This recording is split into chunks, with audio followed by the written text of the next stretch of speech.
welcome to another terrible podcast by comics. I'm your host, Eerie Diamond. This is aspiring professional comedian, me, Dave. Woo! Like I said. You were right. Oh my God, you were right. And our lovely, I finally got it. And our lovely guest, Aivy Corvoda, amazing comedian and one of my best friends in the comedy world.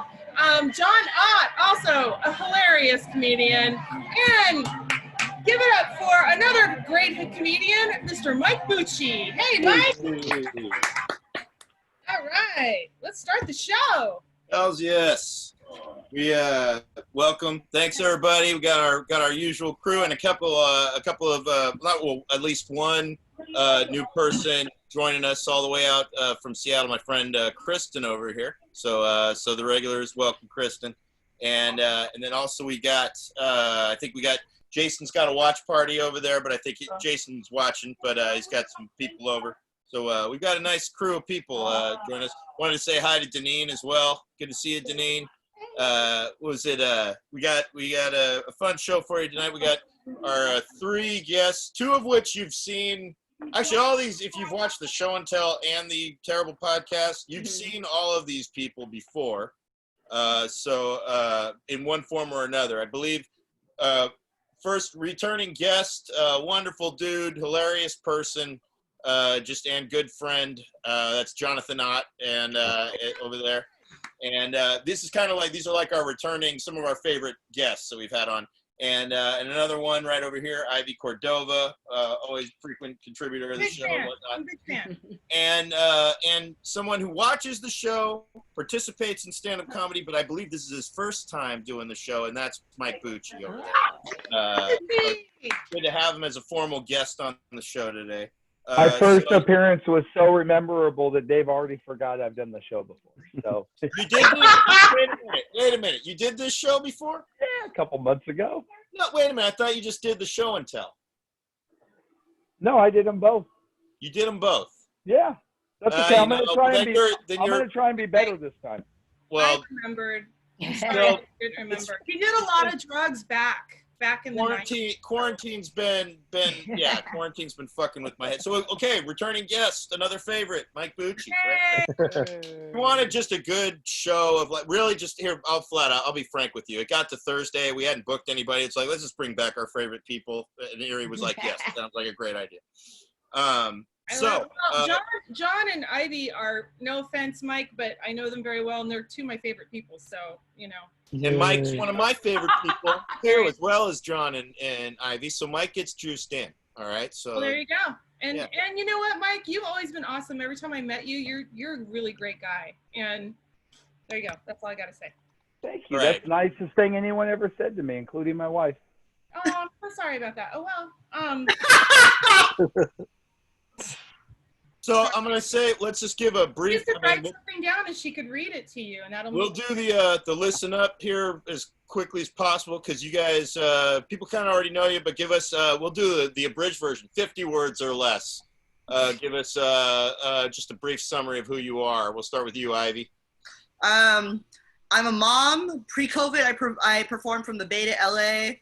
I will never say no to tacos. That's me. Fucking awesome, right there, Jon Ott. How about you? I'm a mom. I'm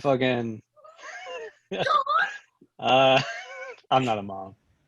I'm a comic. I am very cynical. I got a super big ass brain tumor. That sums it up. And I'm at Titty City, as you can see behind me. Hey! Oh, it's Titty. You said it, Jon. I was waiting for you to bring it up. I love talking about Jon's brain tumor. I really do. Too much, if you ask me. I think it's cool. Not cool. It's terrible. But it's really cool that, like, I've never met anyone with a brain tumor. I think it's cool that I have someone. That's alive? Come on. Mike, how are you? Will it get me laid? That's all I want to know. Yeah, for sure. Hey, everybody. I'm Mike Bucci, and I'm from Newark. I'm a dad. I've been married for 16 years. I'm a millwright by trade. And in my spare time, I am also the elected councilman from Newark, California. So. All right. Doing service. doing service out there. I don't know why your mic is muffled. Do you feel, or you sound like You you're muffled. underwater? You sound like Does you're it? underwater, Mike. Just so you know. All right, sorry. I'll see what I can do. Yeah, it's all good. Yeah, we'll figure it out. All right. So first thing, as we always do on the show, being that we are in shelter in place and everybody has varying degrees of mental issues, physical issues, and all kinds of other stuff. How are you holding up? Let's start with my co-host over here. Eerie, how are you holding up this week? Someone else go first. I need to get my background. All right, she needs her background. So, Bucci, how about you? We'll start with you. How are you holding up this week? Things are getting back to normal in a lot of ways, right? At work and kind of with shows, things seem to be picking up. So I wasn't ready for it the last few weeks, and I've just been kind of loaded with work. And last night was obviously our last show for the summer, so it's kind of nice to have some of that stuff. What show is that? Some people don't know what you're referring to. Dave and I have been doing a drive-in show all summer long. So a drive-in comedy show where folks, they listen from their cars and stuff. So it's been fun. But our last show was last night. Yes, the last show of 2020, drive-in style. And it was fun telling the audience this is the last one because you don't know if that's just for 2020 or forever, the way this fucking year is going. So, all right, Jon Ott, how are you holding up, sir? I'm holding up fine. I don't know if anybody else has this. It's a little weird because I'll be working from home and then I'll go out and then it's weird talking to people in person now, which makes me feel kind of icky, you know? All right, so icky feelings. You got some icky feelings. Yes, Deneen, Pete Munoz was on that one last night. And he had a kick-ass set. Because we were trying to not get people to honk this time. Oh, sorry. We've had the cops show up the last two shows after an hour of honking. So last night we kept them from honking, and then Pete goes up there and starts talking quietly for about a minute or two, almost sounding like he's complaining about even having to do this show, which he wanted to do. And then he starts shouting for everybody to start honking. We got everybody honking, and it was fun to watch people kind of start moving around in the houses next to the lot. And by that point, it was 10 o'clock. So as much as I was kind of like, fucking Pete, people were laughing, and he had a great set. He had the set of the night. And would be the first to tell you he had the set of the night as well. So, Aivy Corvoda, how are you holding up this week? I'm doing great. Like, I've consistently, I've been working from home anyway, so it's not, nothing really new. The only thing that's different is that I actually legitimately have to quarantine for 2 weeks, like, as in, no 12 o'clock booty calls or anything, because my sister, I'm officiating her wedding in 2 weeks, and she was just like, I want to be able to hug you. And I knew that they were all referring to me because I'm the only person that really leaves the house. So other than that, I am doing great. Right on. Okay. I love that you snuck that in. Yeah, I've really been in quarantine. No, like 12 o'clock booty calls. And, just being able to hug my family, just like you kind of just like that was. Sandwich it in. That was awesome. I got to put it in there. Yeah, no, I love that. You're going to get it really bad if you start moving their hands on your butt. Wow. Which is a good segue into our next segment. Wow. By the way, because Dave, I wanted to ask you though. Yes. How are you doing? How are you holding up? Fucking great. I've never been better. It's been one of those times. I've been getting to do some fun shows and all that stuff. I just finished off a trip hanging out with my folks for the last week.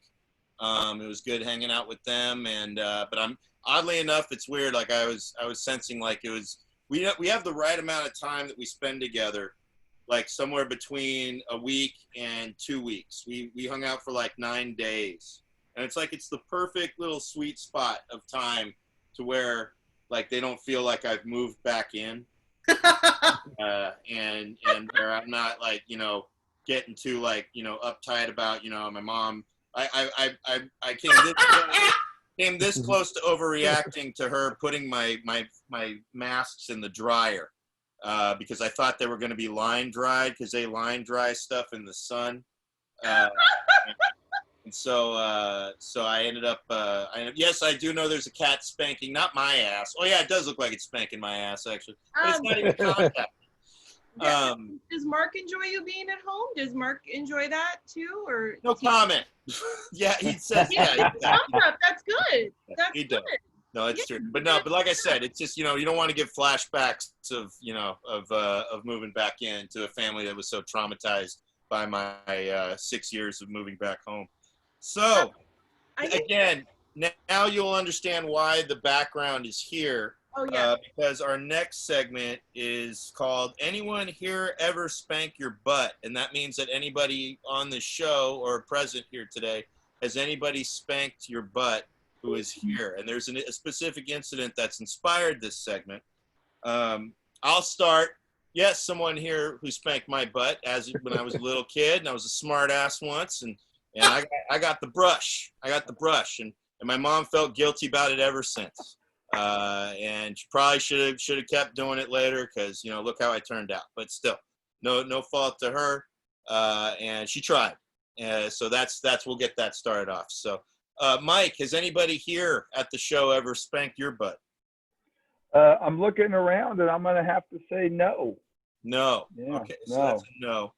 I mean, we can include your house. Has Megan, your wife, ever spanked your butt? Oh yeah, we've been married 16 years. You bet. All right. Okay, Yeah. cool. So, all right. So then, how about Eerie? Eerie, has anybody ever spanked your butt who's here at the show today? Not at the show, but they are in the house. Okay, so your spouse as well. I also like to mention something else. My mother-in-law is staying with us this week, so she I think she spanked his butt. So there's like a whole spanking machine that was happening there. But yeah, so yeah, he's done that. I think all of us have gotten their butts spanked for funsies, right? Also, when I was growing up, I got spanked like the old school style. I grew up with spanking parents. I don't know. Has anybody grew up with spanking parents? Yeah, I grew up Mine tried, and they had too much guilt. I grew up with hand spanking parents, belt spanking parents, flip flop spanking parent. Anybody flip flop spanking parent? There's no. Let's see, Mexican people on here. Chocolates. Chocolates. Chocolates, exactly. I was gonna say chocolates, but like now that I'm not Mexican, I feel weird saying stuff like that. I always say chocolates. But yeah, chocolate spanking, all the range of spanking parent. Yeah, that's how I was raised, and I think it made me a worse person, honestly. Did you say now that I'm not Mexican anymore? Is that what you said? Yeah, I am no longer Mexican. She thought she was Mexican growing up, and then found out later I was she told wasn't. that my father that I grew up with, who is Mexican, he's very brown, was my father, my biological father. And then when I grew up, I did Ancestry.com, and he's not my dad. So it turns out it's a white dude named Larry. Yeah, no, his name is Jim, and he lives in Texas. And yeah, so he's actually, but it's okay. It's all good. But it was I know I say in my stand-up act, I was that bitch who was like at the Mexican restaurant going, hello, hola, I would like some chili rellenos, please. And so you can roll your R's. Like it was just stupid. It was just stupid. So, but anyways. Well, I want to point out, Jason had excellent points. Spanking Machine is a great Babes in Toyland album for anybody who remembers. Oh, I met Babes in Toyland. Babes in Toyland. Kimberly, we want to express some sympathy out to you for growing up with a beat the shit out of me stepmother. That does count for something. You're a wonderful person. It does. You grew up to be a good person in spite of that. And then, my parents wanted to tell you Trump will still deport you for even thinking you were Mexican at one point. Oh, well, by the way, that Mexican guy, he actually did legally adopt me. So yes, I am legally Mexican if you look at it like that. So legally be deported. And let's mention, he voted for Trump. What? Yeah. Yeah. Full circle.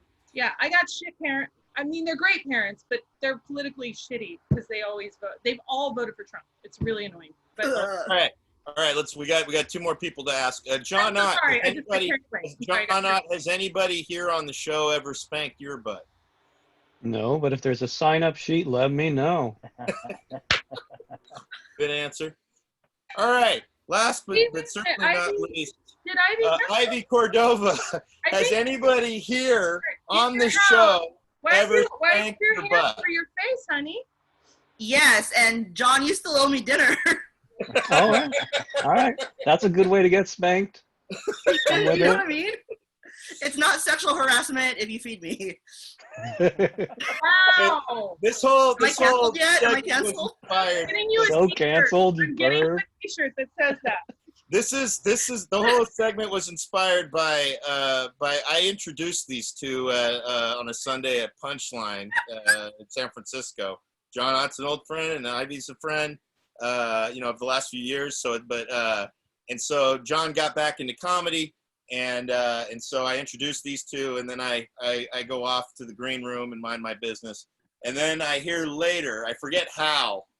I think it was probably from Ivy first, or I don't know who told me first or whatever. But why don't you describe the exchange that happened between you two? John, you want to take this one? You want to take this one? Yeah, great. Let the white guy explain how this happened. That's great. This is okay. Well, I think we were at the Punchline, and I think somebody.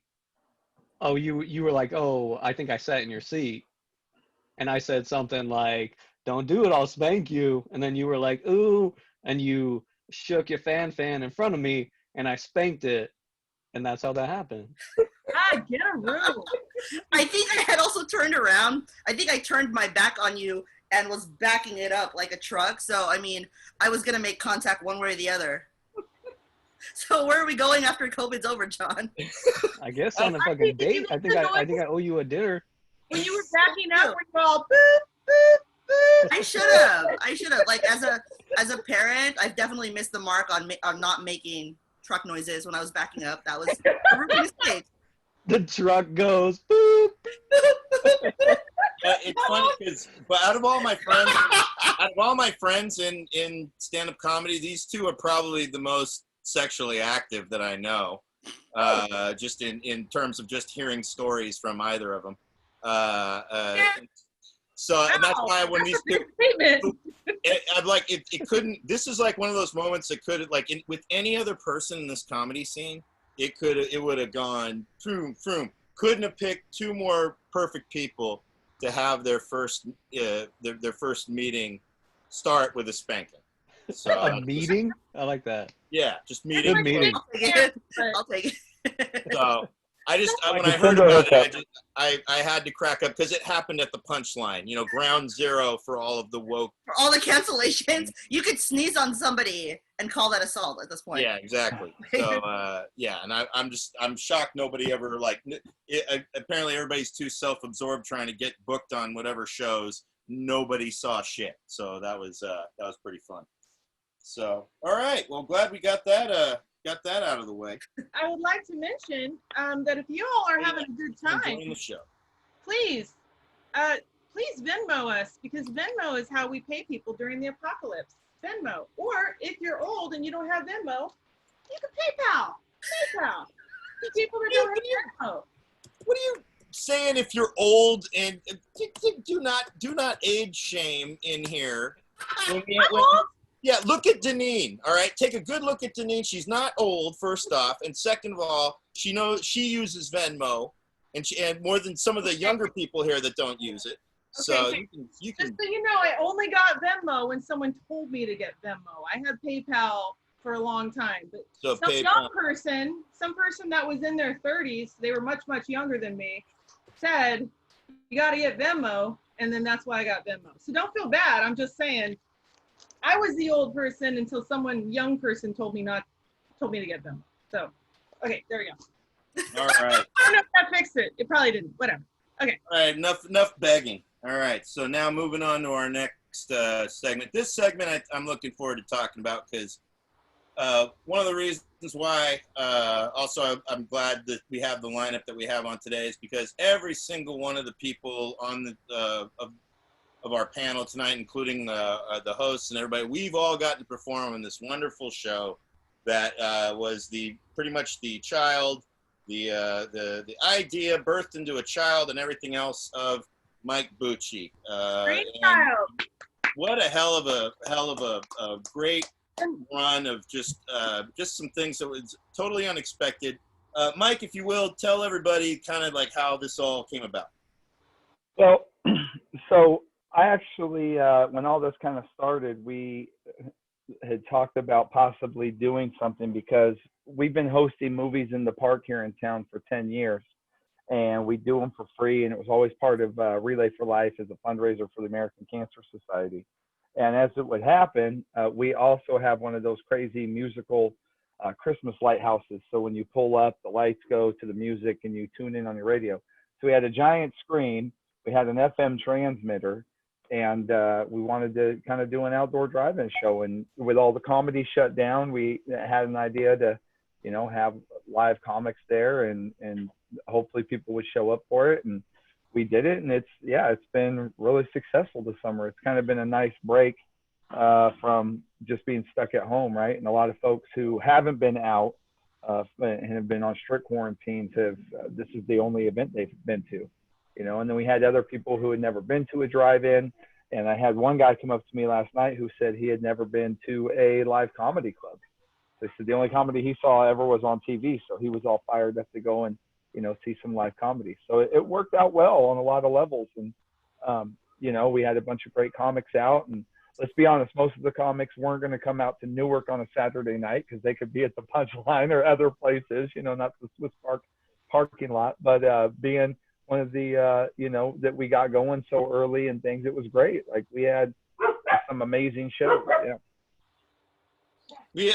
I'll also, let me correct you there. Actually, a lot of Punchline comics have been to Swiss Park there when a creep used to run a show there, but it was on the.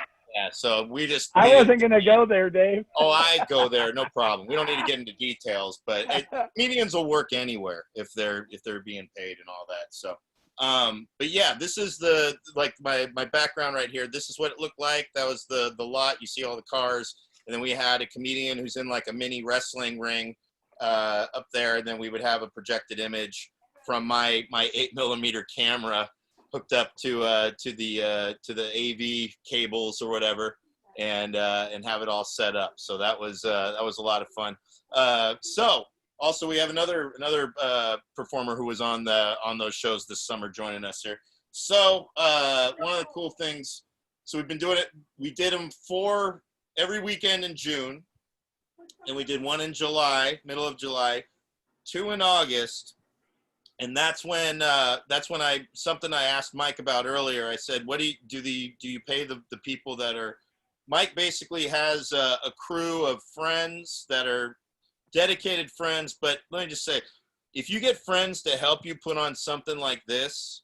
And you're not paying them other than just in like friendship, like barbecues and beer, and like, and they're working like, you know, about 4 or 5 hours on a Saturday night or whatever.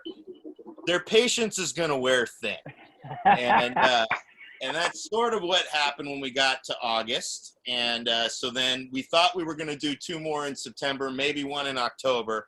And that's when Bucci got an email from the group basically saying, "Hey, we're kind of sick of this shit." So, so that's when Bucci said, like, "I think I could get 1 more out of them." And we put on the last one last night. And you had your smallest crew that I've ever seen, but they still put on. They were all good, and everybody had a good time. And yeah, we put on a hell of a show. So yeah, we got out a little late, but we did it. We pulled it off. You did? Yeah. No, it looked good. Can we explain, if you haven't seen it, it is a huge production. It's like they have a huge screen that's the size, literally it's a blow-up screen that's the size of a drive-in movie theater screen, and they're projecting, then they have somebody filming them and projecting it onto the screen. They have to set up this huge platform. The comedians go up there, they have to set up the lights and everything, and then they climb up there and do their set and climb down. I mean, it's crazy. And hats off to you, because it's a huge production, and the fact that you were able to pull it off and it was so successful. I just think it's awesome. So great job.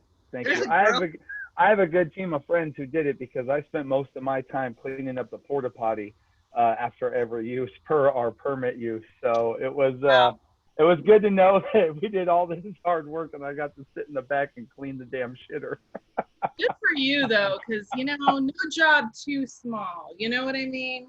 There's a girl that every time I do this show, and I've done it twice, like at the end of every show, she kind of corners me and tells me how much she interchanges it. Like she'll spend half the time telling me her whole Hayward story, and then she'll tell me how much she loves me, and I'm just really glad that I don't have a cigarette because we would probably explode with the amount of liquor that's endlessly on her breath. Is she coming to the next one?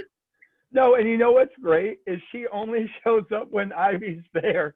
Yeah. The Ivy did 2 shows this summer, yeah, and then she was there, and it's Brian's wife. I forget her name. Okay.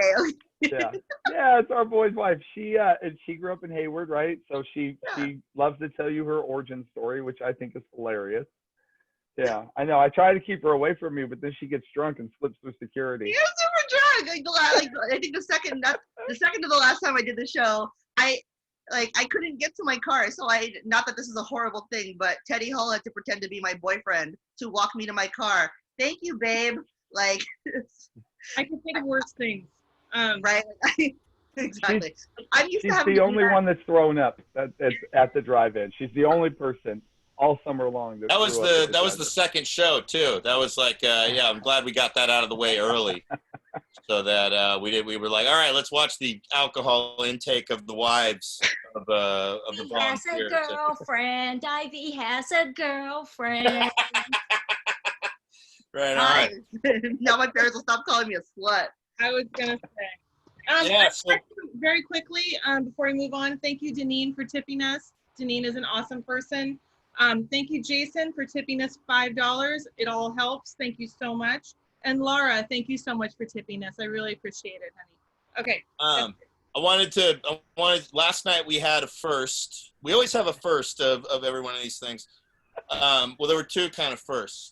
First off, I was told earlier in the evening when they were setting up, a gentleman came over who looked like, let's just call him a meth cowboy, and he apparently dressed up like for Halloween. That's what I was. First time we've ever that anybody's ever seen him. I saw him later in the night. First time anybody's ever seen him, but he came over as they were setting up and was like, "What the hell is going on over here? You guys did it." Got in Mike's face a little bit, and that's when dude didn't realize that like Mike had a bunch of friends around that were helping him out. All of them in yellow jackets. These weren't like these weren't guys that were doing community service for DUIs. They were all Mike's friends. And then they all perked up and started surrounding that dude, and that guy then quickly disappeared.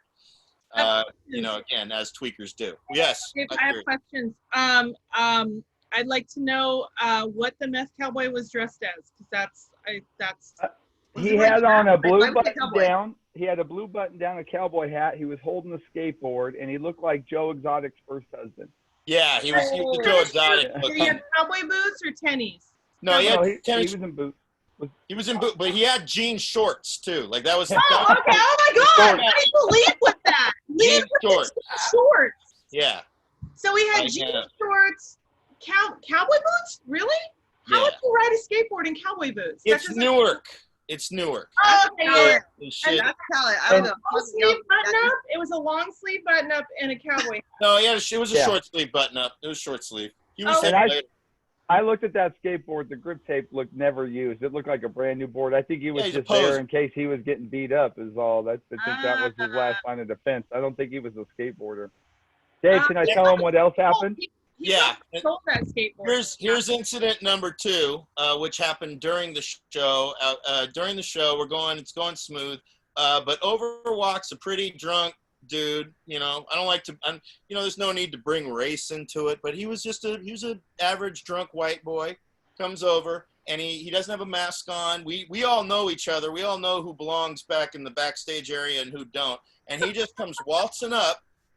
Walking by, it's like, hey, I'm here. I'm gonna just go over there up on the stage. I'm here.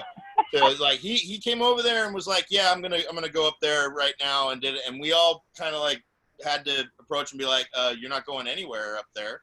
And then he had 2 other buddies that looked like just like frickin' frack additional pickup white dude, kind of guy. And that's when and then Mike came over at that time because the guys were, and none of them had masks on, which is like that's kind of one of our things. It's just if you're backstage where it's courtesy to all the performers and the helpers, we're all wearing masks. And so these guys were just like from whatever event that was going on at the outdoor thing, and they came waltzing over, and they had that air of, how shall we say, trouble. And so apparently they were trying to convince us that their boy was like, I don't know, he had a TikTok he was showing you or something, Mike. And from what I understand, he was trying to convince us that they were going to go up on the stage and do a butt chug, which oh, hell no. A butt chug is made popular by Steve-O from the Jackass crew, where I do believe it's like normally it's done with what is it, a beer bong, where they put a beer bong tube up the dude's butt and they pour beer in it, and then it's like, you know, and then they fart it out or whatever the hell. I've only do it with vodka so they don't have the calories. So that's what he, and then my favorite part is as they were trying to sell Mike on this butt chug, one of them goes, oh, you know, it's not gay. Okay. Like that would, like that's like where we were going to. Like that wasn't our concern as to whether or not, you know. And these guys were from Arkansas. They were telling us like we came here from Arkansas. Like they came here from Arkansas to specifically interrupt our show and inform us they just wanted to do a purely heterosexual butt chug on the stage for the audience there that night. So and Arkansas of California. They came to Arkansas, the state. They're from yeah. So they ended up. So of course Mike and everybody had to inform them no, and repeat no and go away, which they did, and they got in their pickup, and then they had to do a nice little spin out during one of, I think it was Kayla Keller's set. Yep. To which I love her reply. Her response was, "Wow, there's some little dicks going, you know, taking off right now." And of course, then people were flashing their lights and stuff at that. But yeah, so that was a first. Nice. And that was good it was fun to explain to the audience what went on with why that happened.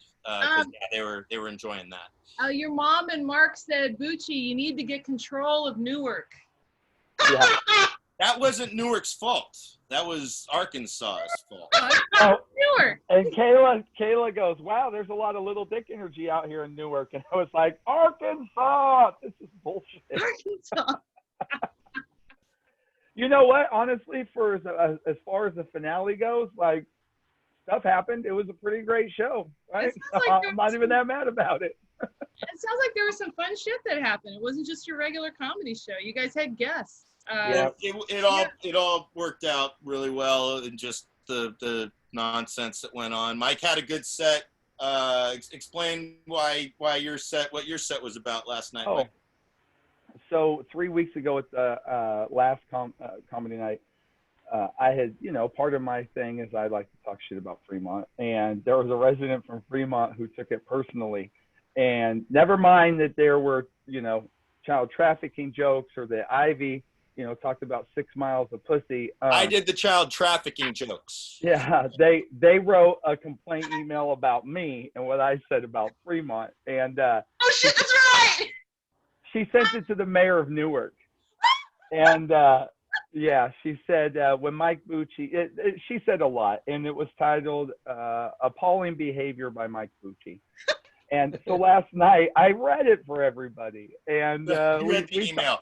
He printed out the email and read it. Yeah. Yeah, and we talked about it. It was a good time. She said, and this she told the mayor. She said at one point he said that Newark is surrounded by Fremont. In other words, Newark is the finger and Fremont is the butthole. So not only was it hilarious, she just gave me gold, but she also just murdered the actual punchline, which was also great. And the mayor was awesome about it. He called and he goes, well, what was the joke? Right. So yeah, it was fine. She didn't come last night, and if she did, she might be the lady who drove off as soon as I got up there because I walked somebody, but whatever. Yeah, but Mike, somebody emailed Comedy Gold to you. You've got I know. Yeah. Yeah, it was You great. gotta thank her, man. That's Not only that, I got to write some tags for him because she was demanding an apology, and I said, you just need to apologize for not sticking more fingers up there, and maybe the whole fist, and then do the shocker. And I said putting 2 fingers into Hayward, and he actually he made it more. He said more. He said maybe throw a couple up in Union City. Union which was City. definitely more appropriate because that's closer to Fremont Yeah. for the shocker. So that was our fun that we had last night. So. One last first, we stand out at the exits with buckets, right, and collect money as folks leave and donations. And a couple, an older couple, showed up, and the lady pulls out a jock strap and a cup and a handful of money and throws it all into the bucket. And she goes, "That's for Pete Muniz." And then her husband goes, "No, give it to Mean Dave." And then they start laughing and they drive off. Oh, And wow. The 2 Mexicans on the show. Yeah, they look put at that. so much money in there that I wasn't even mad about him. I brought him back, and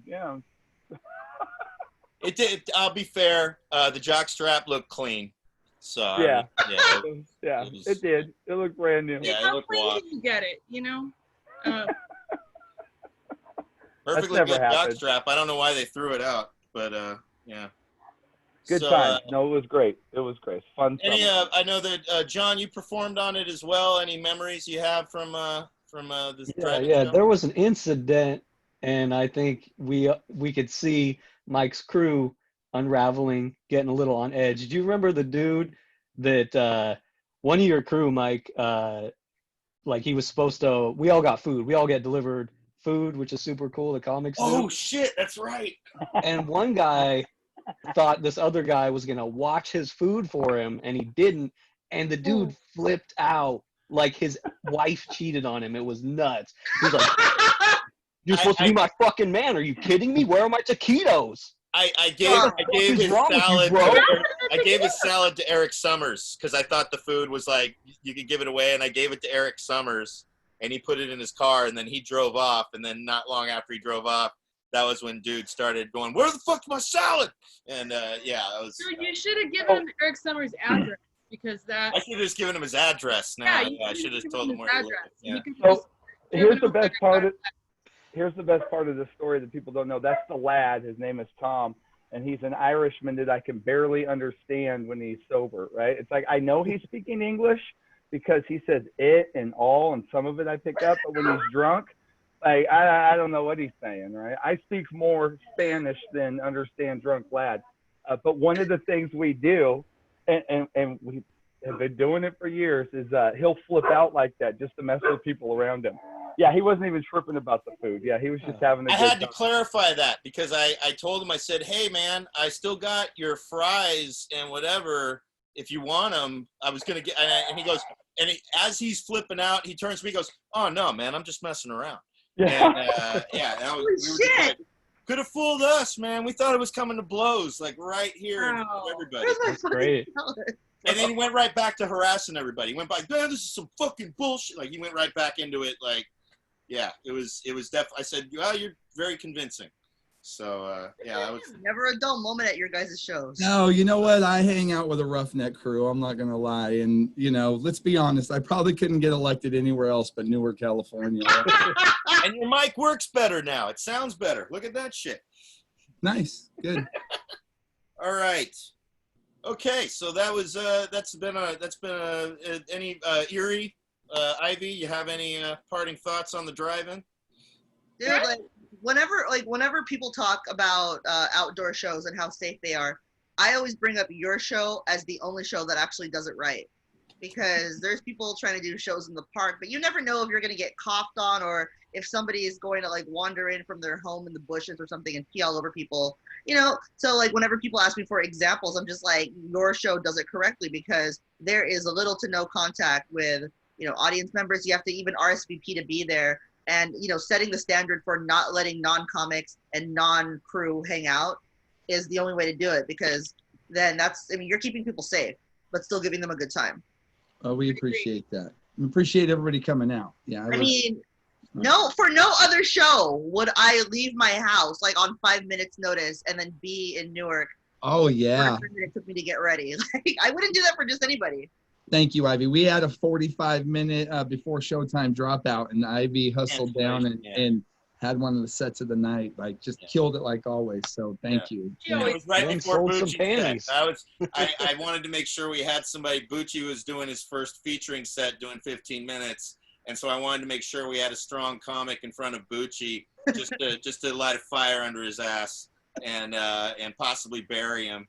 And just makes you better following somebody who's good. And Ivy, what was hilarious originally, the guy who was going to go before Bucci, he ended up getting bumped up to headliner.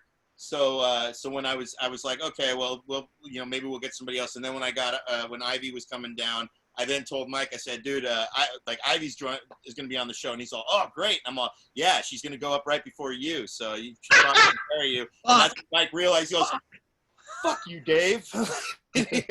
Yeah, he was, from that point, he then started getting nervous, but then he had a great set, and he got a lot of good emails after that. So. And thank you for talking to the cops, Mike. I'm sorry that I made them probably come.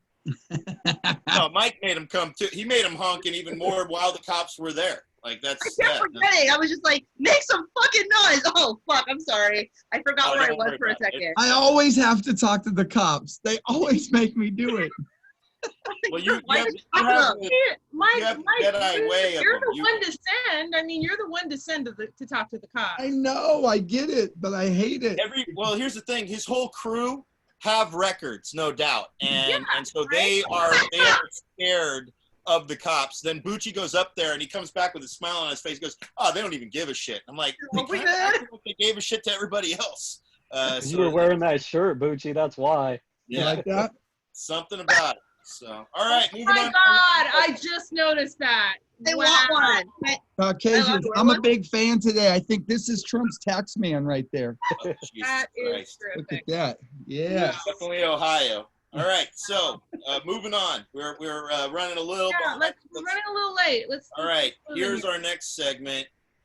New comics versus old comics. What is that? New comics versus old comics. Your background is terrifying. Because as you can see, Mike has been a comedian for exactly a little over a year now.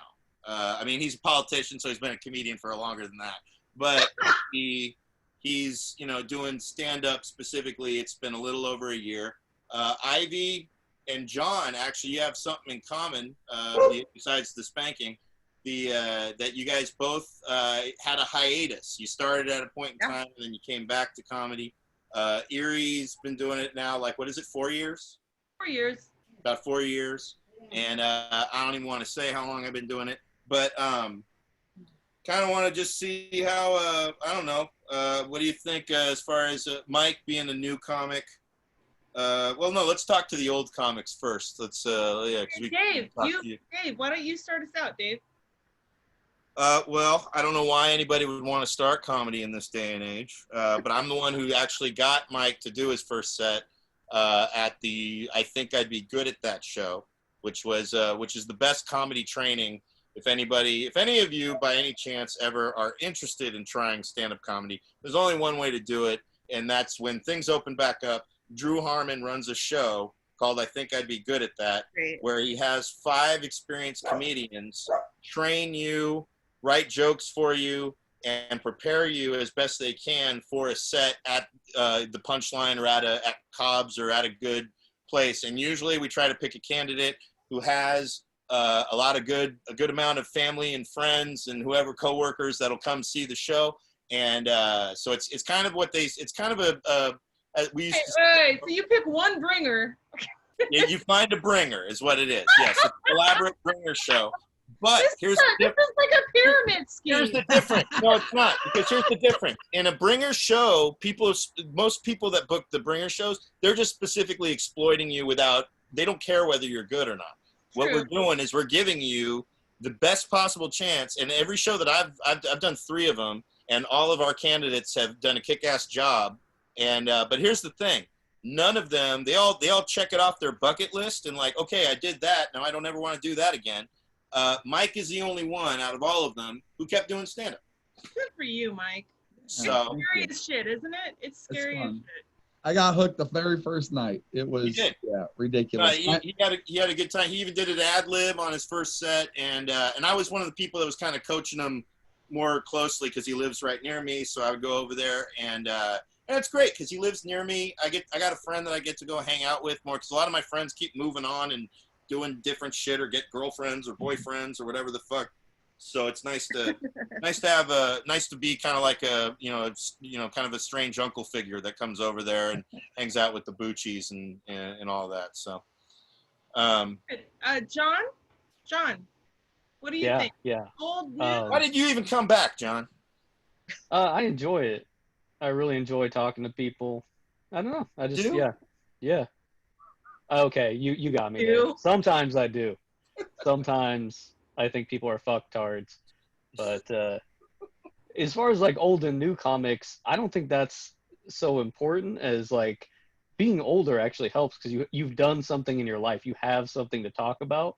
I remember talking to younger comics. Tim Young, when he just started out, remember he was like 16? Tim Young is a young douchebag that we know from the local comedy scene. He's gotten better. He can be funny. No, he can be funny, but he's really just a little prick who looks like Howdy Doody, and it's strange because he is a little dude. I mean, he's a dude he's got like the Culkin syndrome. Even the Culkins look like adults today, and he's gonna look like a little kid for the rest of his life. He looks like a failed child actor, and he's a little prick too. Like he can be funny too, but he's a little prick. So anyway, yeah. Wow. He asked me one time, he was like, oh, where do you get material? And I'm like, dude, you got to live. Like, you got to live a little bit. Like, all you're going to do is write jokes about Fortnite and whacking off for a while until you do something in your life. So, yeah, that's all I got to say about that. Do you think the tumor has helped you? Yes, it definitely. He said it. He said, I didn't say it. It's an honest question because I've discussed this with John. I'm just giving him a window to say it to you all because, Yeah, I was like, oh, I'm going to die. So I can say whatever the fuck I want now. Basically, that's how that works. I love talking about John's tumor. I know it's so weird. It loves you. One of the things, because I've known John. John's always been a hilarious dude since I've known him, and but he's one of those guys that when I knew him, you know me, I don't drive. Everybody here has given me rides everywhere I go. And so John was one of those people that I loved getting a ride with because I just loved hearing him talk shit and we'd have a lot of fun and stuff. And then, but when he performed, it was the only time I'd ever see him nervous. Like he would get a little nervous on stage, go into his autopilot mode. After the tumor happened, I saw he got on stage. I think it was at Vinny's or one of the first sets he did. And complete fuck it on stage. He did his old material, but he performed it with like a lot more just, I don't know, something about just energy and fuck it attitude, and it went really well. And yeah, he's been really hilarious. You had a kick-ass set at the drive-in, I remember. And Oh yeah, that was fun. Yeah. I had a big tumor energy. Holy shit. It takes that, but yeah. Oh, John, how long do you have to live? Oh my God, with comments like that, not very fucking long, Deneen. That's the irony. He doesn't know. That's the irony. Good. No, I'm just so everybody here who doesn't know me, it's really good prognosis. It's tiny. I've had 2 super sweet brain surgeries. It's sweet. Good. It's no good. One's ever said that before. I'm on a medication right now that keeps it in John, stasis. this is for you. Thank you, Deneen. I love you too. But if you want to bang him, he's done. He could go any minute. Yeah. Like, what if we go for steak dinner? I don't want to be responsible for your aneurysm. I mean, No, I highly recommend it because I bring that same fuck it energy to my sex life. There you go. well then. I don't know if you're gonna kill me backing it up, Ivy. John, good for you. Low pitch softball right there. Last time is the best sex ever. The one just before you break up with someone is the best sex ever. You're And like, then I'm after you break up with them. as soon as I towel off, I'm going to break up with you, but this is going to be so good. Oh my Like, God. I'm sorry, too much? Never. Mike said tumor sex and it made me laugh. Tumor sex? No, actually, Deneen threw that in the chat. That was. There you go. Also, know if your tumor gives you any kind of superpower? Any kind A of little bit of dyslexia sometimes. Okay, that's not really super, but okay. All right, fuck you then. Powerful. I think But it's I super. guess you can write in code, kind of. That's cool. Ivy, how do you feel about your age of a comic? I don't know, your comic age. How long have you been doing comedy again? So that's a two-parter. Like, I started in 2006. I put this on my Instagram. I found the program from my very first show, which was, in December of 2006. I quit in 2009 after I ate shit at a show where Ali Wong was the headliner. This is like a college show. And then I came back in like 2016, 2017 after my marriage fell apart. I think there's an advantage to being older, because when I first started, I was just like a lot of these young shitheads. Like I know it's sort of hard now to see that now, because I'm 39. I go home to my kid and my cat. Like, I don't party. I'm boring, other than the sex stuff. But like, when I first started, I was one of those assholes that also felt the need to have a drink on stage and to get fucked up and to do social stuff. And I'm not surprised I made no kind of progress, in my 20s when I first started. So coming back to it, in my late 30s, just like what John said, like, I lived my life. Like, I had some experience, I had a kid, I dealt with some real shit, like real life shit. And it's like all the stuff that's happening in comedy that tends to give people a lot of ups and downs. To me, because of my life experience, I felt like, okay, rolling off my back. I feel like being older has honestly put me at an advantage.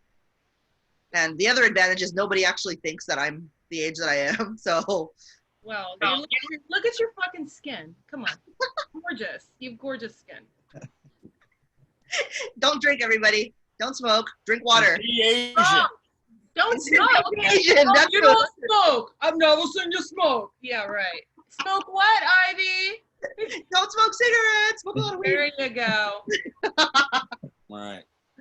So Sorry, we're having a girl moment. I'm sorry we all ended up in a slumber party for a second. Sorry about that. the newer, I guess we'll say you're kind of in the newer spectrum, even though 4 years has been around, but like still, yeah, you're kind 4 of. years seems like a fucking forever. I feel like it does. It's been a long fucking 4 years, that's for sure, but still. Because when I started, it was like very easy to be like, well, I'm just starting, so my bad. But like, I feel like once you get past 2 years, if you're not hitting like almost every time you go up, to quit. You know what I mean? Like, it's tough. It's funny because I feel like the longer you're in it, the more the bomb hurts. The more you know what I mean? Like, then if you bomb after 2 years, it's like painful. Like, no, I definitely should quit this shit. Like, this is stupid, And, but I don't know where I was going with that. I never do. But the point is that, do the rest of you bomb? I don't know what she's talking about. I've bombed before, and I'm talking about myself only. I don't talk about other people. Y'all can do what you want. You guys are all good comics, so but it's just like, I feel like as you're more into it, you feel like you should be getting better and better and better, and you feel like you keep personal besting yourself, like, and now and I don't know if you have this, Dave. I don't know if you ever bomb because you're so amazing. I do. I definitely do. I know, I've seen you. And but I feel like when you do bomb, it's like so much harder. It's like you're just like, fuck, I thought I was like at a level, and then my favorite story is I did the Punchline. I was in a show at the Punchline, and I like fucking killed. It was amazing. I'm like, I did the Punchline and fucking killed. Woo! I'm getting an agent. Fuck it, yeah, baby. I'm gonna have a Netflix special. And then like the next night, I did like an open mic and just fucking bombed like into the earth. Like, it was the worst. Like, somebody fucking was like, get off the stage. Someone said that at an open mic, and I was just like, fuck it, I'm just gonna quit now. Like, I was at the top, and now I'm done. Like, it was just, and that would have been my moment, Ivy. That would have been my moment that I would have been like, oh, I guess I'm quitting now. Like, But honestly, when you're up there and you have a great set, that fucking high that you feel is better than any high I've ever felt. And I drink, you know what I'm saying? Like, I've had the best sex ever. That's the best high ever. Cocaine was better. I agree. I have to agree, and I've done a lot of drugs. Like, and you come off the stage and you're just like, oh, it's like Rocky, you know what I mean? Just like, and all the little kids are around you, and you're just like at the top of the stairs. And a good acid trip was better than the best set I've had. So. Really? I don't agree with you there about that set ever being whatever. I never had a good acid trip. I've only had weird acid trips, but I guess that's. I wonder why. But don't look in the mirror, and then you won't have a bad acid trip like I did. But no, one of the things I've experienced both a great night and being told to get off the stage on the same night, hosting at Dorsey's Locker on their Tuesday open mic, which was a wonderful old school, like mostly black audience room. John, I think, has been there. Yeah. And on the night, had a great night, hosting all night, which this is a rough room. And so when you actually get to be a host there, they love you there. And but just because they love you doesn't mean they want to see you forever. And so when the night got to the very end and I'm trying to tell one last joke to get one last squeeze, one last laugh, then the guy goes, "You're done, Jesus." And I was like, all right, all right, I hear you. And it was me. No, I'm just kidding. No, it was not you. I know, I'm just kidding. It's really awesome. Cool. They my parents gave you the number, so yeah, I was wondering. Yeah, good. I told Melanie to tell my parents she's visiting up in Ukiah. Did you just put your number? Oh well, no one's gonna. My parents did. No one's gonna see this. I was wondering the same thing. I'm like, Mike Bucci's kind of weird. He may start stalking them. No, they don't. The chat. Nobody's gonna. Yeah. I'm just Mike Bucci is very nice. In fact, Mike, just joking. I have after this. I want you there in case the cops. Thank you. One of the things I like to do is take numbers of people who give me a hard time and add them to political call lists. So go ahead and talk your shit. Oh shit! Uh-oh. I'll put you on some list you'll never get off of. Damn. Caucasian. We're Caucasians. getting close to the end. Dave. Yeah, we'll skip the last. I just want to show the background for the last topic that we're not going to discuss because it was basically going to be talking about the social dilemma. This is a shout out to Jon Ott right here. This is I'll just ask him point John's favorite. The Donald Duck boner is his favorite. How do you where do you get the Donald Duck boner pics, John?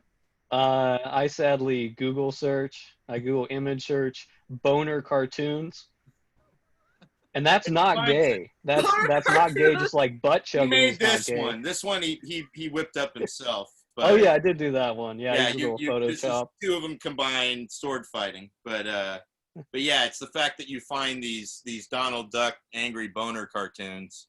And, I'm mature.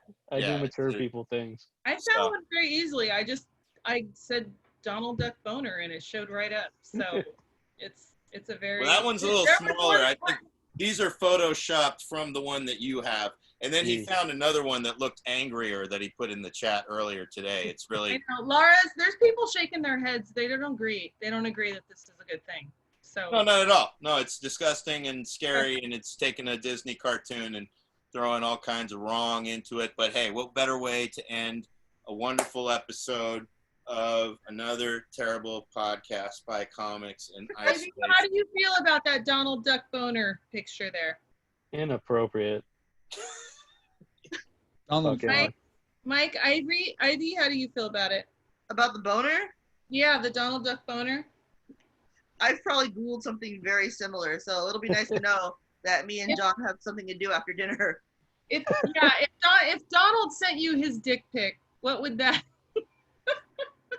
Wouldn't that be Howard the Duck sending dick pics? Oh, how many dick pics have you been sent, Ivy? I want to know that. How many? Good question. Good question. You know, it's never people whose dicks I actually want to see. Oh. So I started responding by sending them another person's dick picture. Oh, that's good. They asked for nudes, like they should be more specific. Oh yes. I hope you got a nice veiny one. I'm just happy for Donald at his age that he can still get a heart on that big. Like, good for him. Right after all that orange juice, like my God. Yeah. Oh my God, that was hilarious. Okay. All right. Well, I think we've reached the end. end. Like any of what we just said. Enough Donald Duck boner talk. Let's give a round of applause to all our guests here. Hold on. Before we do that, I'd like to thank one more time Deneen, Jason, Laura, Kristen, Andy, and Brian, thank you so much. Oh, for thank you very much. We really appreciate And my it. parents. My parents donated as well. Parents. And Oh, thank you, Dave's mom and Mark, and we really appreciate all of your donations. Everybody. You guys all rule. You guys rule, and thank you so much for tuning in. We really appreciate it. I'm just gonna say thank you so much, you guys, for joining us for another terrible podcast by comics. Please join us next week. It'll be the day after my birthday party, so let's see how that goes. All right, thank you very much to Mean Dave, Jon Ott, to Aivy Corvoda, and Mike Bucci. Thank you guys so much. We'll see you next week, guys. Bye. Bye, everyone. Love you. Be good. Love you guys. Brian, Kim, Jason, everybody, all of you. Hell yeah. Cool. Hit the strip club, John? Yeah. All right, cool. Let's go. Talk to you guys soon. I might.